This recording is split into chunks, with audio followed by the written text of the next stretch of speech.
Shit. Oh my God, Joe's actually on camera. We're live, so shut your mouth. Yeah, we're live.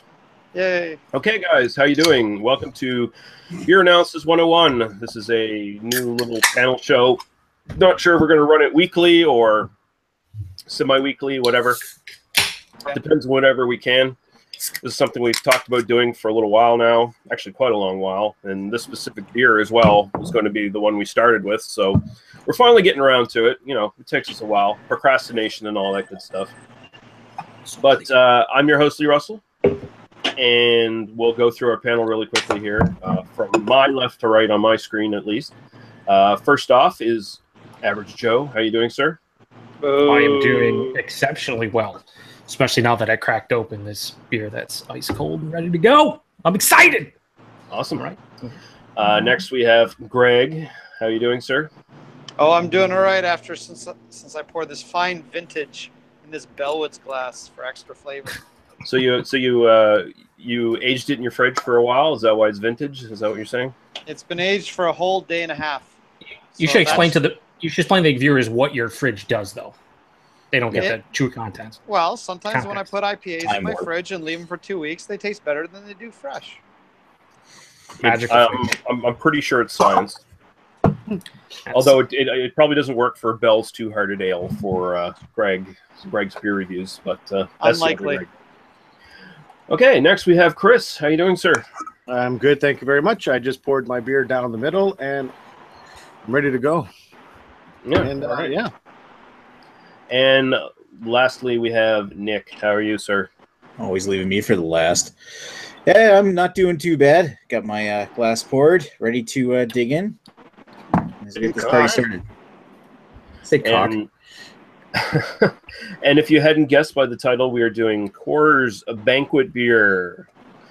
And it is an American adjunct lager that was introduced in 1873 from, I guess his name is Adolphus Coors. And he started his brewery in the Rocky Mountains. They'll tell you even on the website the water comes from the Clear Creek watershed in the Rockies.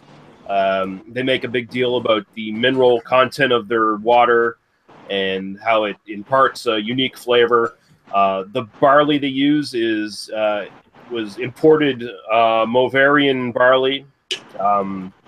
They used to grow it in a specific garden when he first got this barley, and they still use the same strain today. Of course, not quite in just a little garden anymore.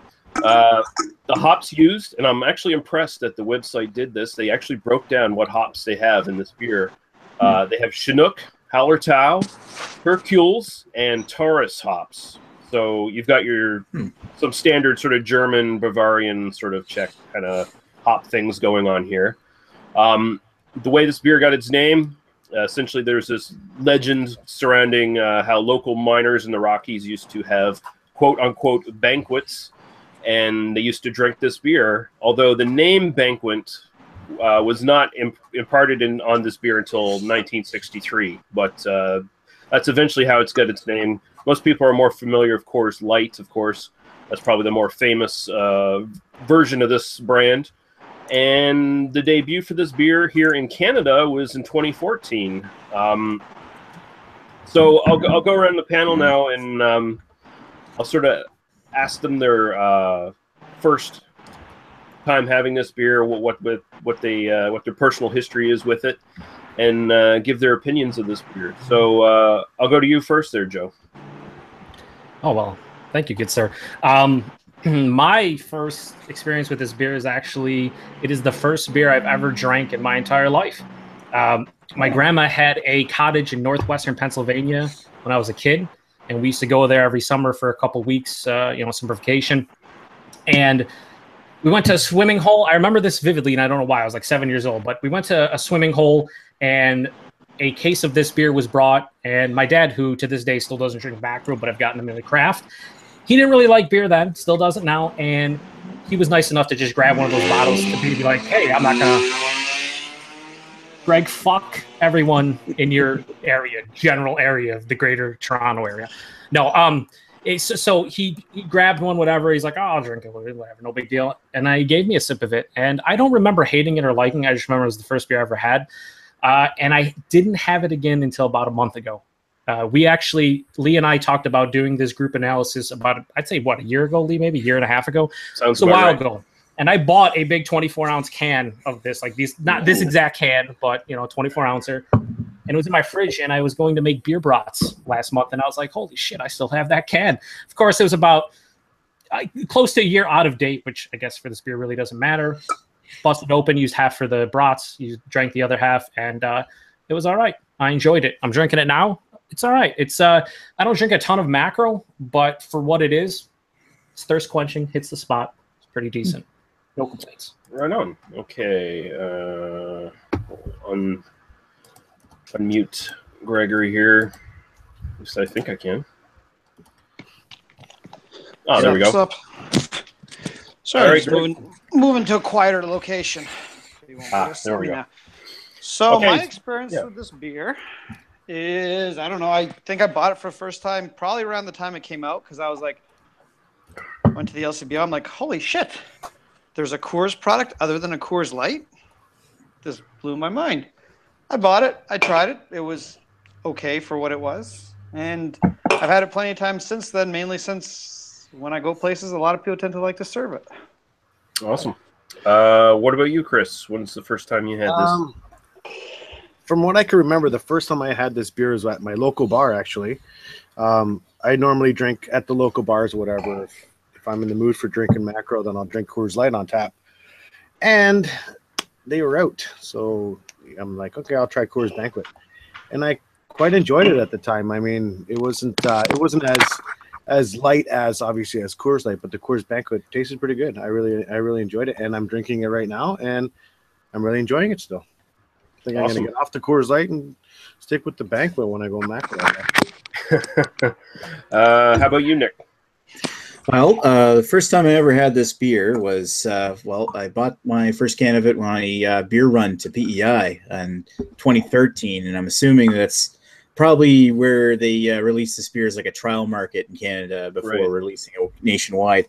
But I ended up reviewing that can about 6 months after I'd bought it, and for a lager, a macro lager, I thought it was actually quite reasonable, and I did end up giving it a passing grade in the review.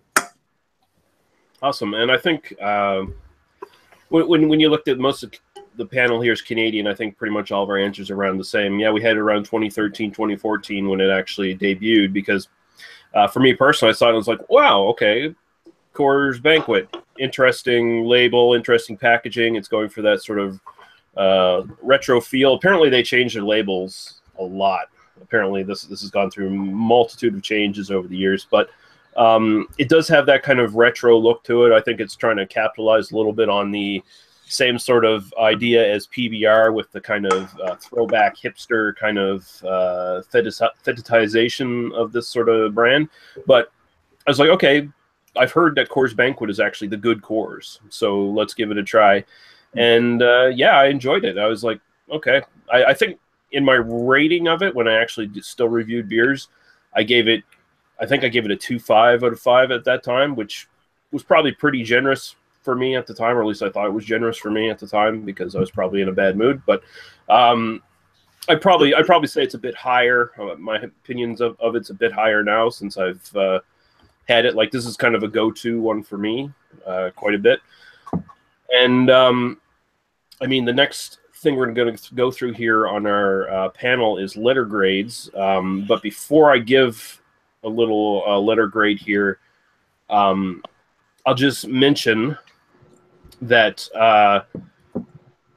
the formats that are available to me, I'm not sure how much this differs from the rest of the guys here, at least in Canada, and we'll see what Joe has to say as well. But at the NSLC, I can get a 473 milliliter single can for $3.69. I can get 12 355 milliliter cans for $26.52.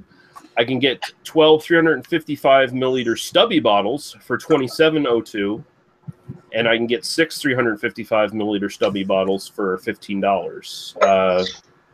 Does anyone here else in Canada get this for like in 24 packs? I've seen the 24 packs here. Yeah. Yeah, you can buy them in 24s here. Yeah. like the stubby bottles, I thought about buying a 24 pack of the stubbies just to have for tonight, but then I'd be left over with a bunch of beer that I may not, I'll probably drink some more, but I didn't really want to get stuck with them. Yeah. What about you, Joe? What are those prices like in the U.S.? Exceptionally cheap. I've seen this from. I want to say. I mean, someone might call me out on it because simple fact of the matter is I don't drink a ton of macro. Admittedly, I don't, and I don't even really pay attention too much to packaging and stuff. But I do know I've seen this. I want to say in 30 packs. I've seen it in 24 packs. Myself, I bought this 24 ounce, which is 710 milliliters, $1.09. Fuck you. Wow. Yeah, it's cheap as shit. Yeah. I mean, This cost me $3.70. Yeah, for $3.70, I could probably buy a 6-pack. Honestly, it's one of those things where we've discussed it before in other avenues, different chats and stuff. But when it comes to macro, it's hard to beat the States when you're in Canada, and people get frustrated from Canada. I've been called a lot of bad names, but that's just how it goes. Do you know off the top of your head what a 12, 18, or 24 might go for? I mean, basically, when you look at I wouldn't call this a premium macro, but it's a little bit more expensive. But I mean, 12 packs of these, they run for a lot of people between $6 to $8. 24 packs in the 12 to 16 range. You're pretty much on average, you're paying somewhere between 50 to 60. Let's say 50 to 70 cents per vessel, whether it's a can or a bottle. That's the typical growing rate. I think I saw a 30 pack and it was like $16 or $17. Wow. It's very cheap. It's very cheap. And if you go to a place like Walmart or someplace that's not an actual beer store, or sometimes you can get it on sale, you can find it even cheaper places. It's not expensive. Makes me wonder why people in the States even drink craft when you can get beer that cheap. Because everyone has different tastes, Greg. Yeah. And different wallet sizes. Yes. You definitely see that argument floated around by some people. Well, it doesn't make sense that people buy craft beer because macros are so much cheaper. But I think that's an argument we've all seen. I mean, if you want to get exactly. If you want to get shitty, if you just want to get fucking flat out drunk, there's a lot of different macros you can go for. There's two really aspects to the reason why the beer is cheaper, so much cheaper in the States, isn't there? Because for one, there's so much tax in Canada on top of stuff like this. Mm-hmm. Secondly, is the corn industry in the United States is subsidized. It's true. Yes. Mm-hmm. Yeah. We got Guy on here. How you doing, sir? Okay, I guess. So tell us, Guy. We'll cover you here first before we get to grading this. You cover me. Not in that way, sir. Not in that way. But tell us, Guy, when was the first time you had this beer, and what are your sort of general thoughts on it? I think it's when you did the review. I was like, what the hell is this? Then I went to talk and then I did my review. I was like, why does Lee like this so much? Then I saw you with the innocent gun and lager, so okay.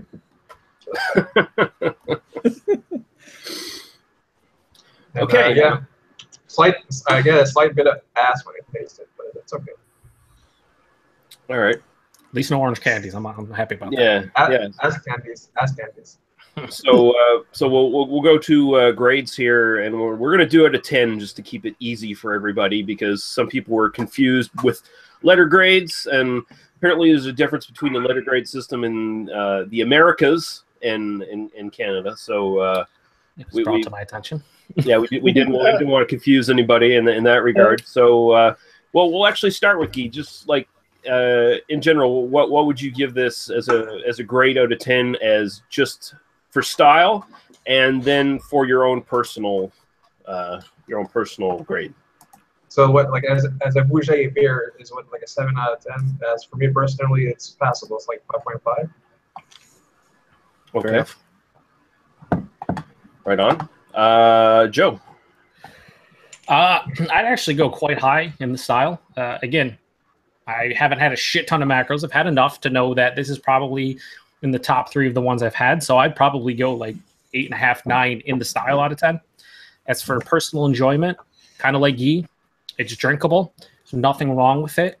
I could drink it at any point in time. I'd probably give it, honestly, like a 6.5, maybe 7. But we'll stick with 6.5 for personal enjoyment. It's solid. Nothing wrong with it. Cool. Greg. Again, with Joe, I'd say it's got to be like an 8 out of 10 for the style. It's pretty spot on. I don't know if it's the best macro I've ever had, but it's up there. Personal enjoyment, I'd give it a 6, but I'm going to bump it up to a 6.5, solely because of the fact that I know a few bars that have really shitty beer in bottles. They don't have taps. And if you get anything craft there, it tastes like shit because it's been aging for 2 years. So this Not in a beer is magical actually fridge either, right? Not in a magical fridge. no, their fridges are not magical. So this beer, frankly, is a saver, not lightsaber, saver. Okay, sorry, I'm having trouble stuttering right now. I drank too much. Because this prevents me from having to drink Molson Canadian or Coors Light. So because of that, I'm bumping it to 6.5, and I'm going to take some speech lessons now. I want a lightsaber now. I do want a lightsaber. Okay, Christopher, your score. On style, I'm gonna give this about a 7.5. There is, I don't know what's going on. Maybe it's my can or whatever, but it lost all head and losing carbonation real fast on this beer. No, it's not just you. Okay, and personal, I like macro. I'm not gonna lie. I do a lot of bar hopping and stuff. So out of 10 on this one for personal, I got it a 7. All right, My cool. opinion. And Nicholas. Well, as far as the style goes, taking it for an example of the American Adjunct Lager, that's definitely one of the better, more flavorful beers in its class. That's actually quite a reasonable beer. I would take this over a lot of the other, especially over Budweiser. This is so much better than that. As far as the style goes, I'm going to give that like an 8.5. It's just an excellent beer for this style. As for my personal preference, I think when I first reviewed it, I gave it a 2.5 on my channel, like a bare pass. So it'll be like a 5 or something. But I think it's growing on me now. And I'm drinking, like, as I'm sitting here drinking this, I'm actually quite enjoying it. It's got like a nice, like, you get that Sweet. get the corn, the sweetness. It's almost got like a grape juice kind of note to it. And it's actually quite satisfying to drink and enjoyable. Caramel. And I love the fact that it's a macro lager that's got all kinds of flavor to it. And it's not my favorite, but it's quite good. I'm going to give it I'll give it a 6.5. Agree with Greg. Awesome. Oh, boy. Awesome. Who agree with me? All right, so I think we're all pretty much in agreement here that as far as style goes, this is pretty high up there. It pretty much hits the marks.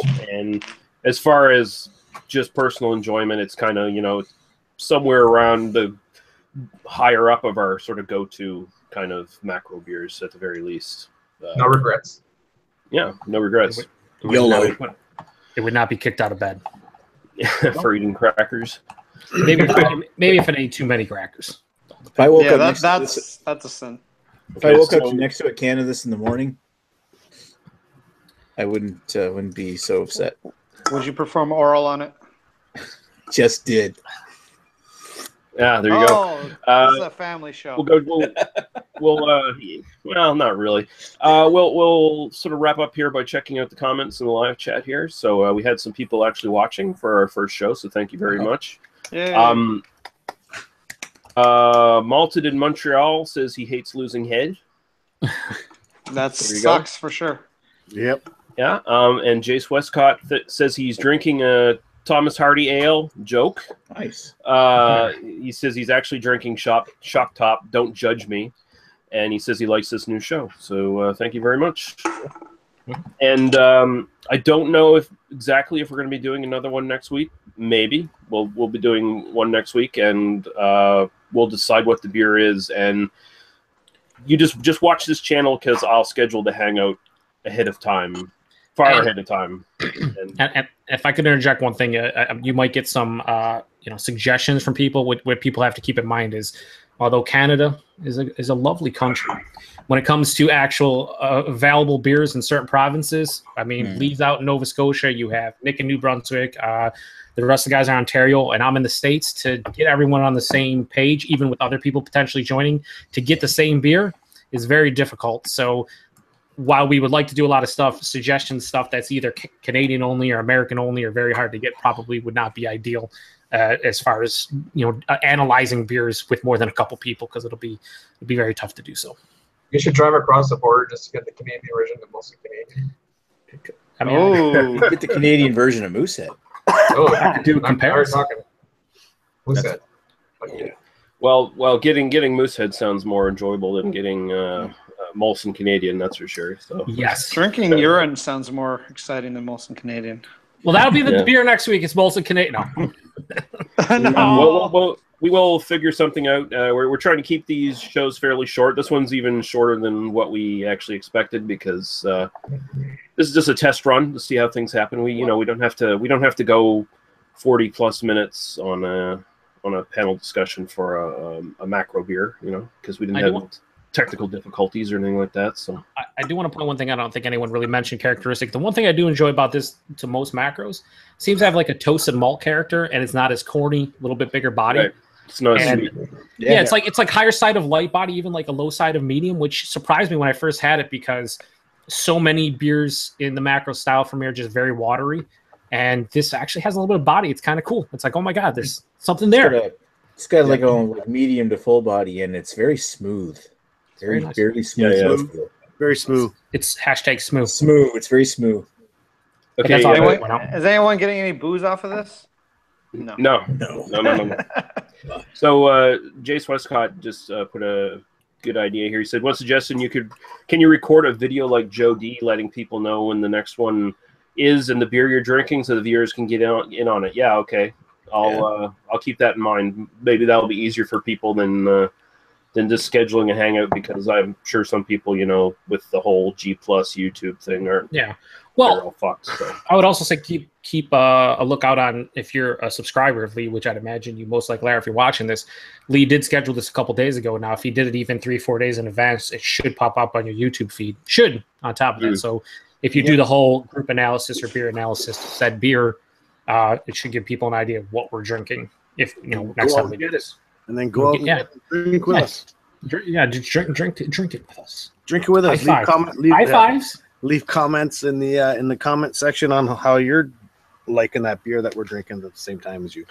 Yeah, and let us know what you thought of the sort of trial run for this show. If it was worth your time, or if you hated it, either way, go right ahead. And sure, drink out of my glass. Yeah, and we're going to be starting up just the regular bullshit hangout here in a few minutes after this is over. So people are welcome to come in and watch that on this channel as well afterwards. But A whole bunch of shit going on. That's what that's going to be. That's gonna be Hopefully that- live forever. Shenanigans. that's going to be all I'll be live. that's going to be all shit talking. So Getting drunk on Coors Banquet. well, no, I'm gonna be Greg, you're about right Ugly. here. You need to be about right here. I don't know what's happening, but not yet. That's But so- I started out here. That's the problem. Damn it. Why do I get the impression when he went off camera he was mixing Boilermakers? I don't think that's an impression as much as just the truth and a fact. Yeah. Harsh reality. But yeah, thank you everyone for watching, and we'll be back with another one of these when we're back. And the live show will probably start in about 10 or 15 minutes, just the regular Hoagly Live. So Hoogly Live United. yeah. All right, guys. Yay. Goodbye. All right. Thanks. Yep. Thanks, Lee. It's a good time. Thanks, Lee.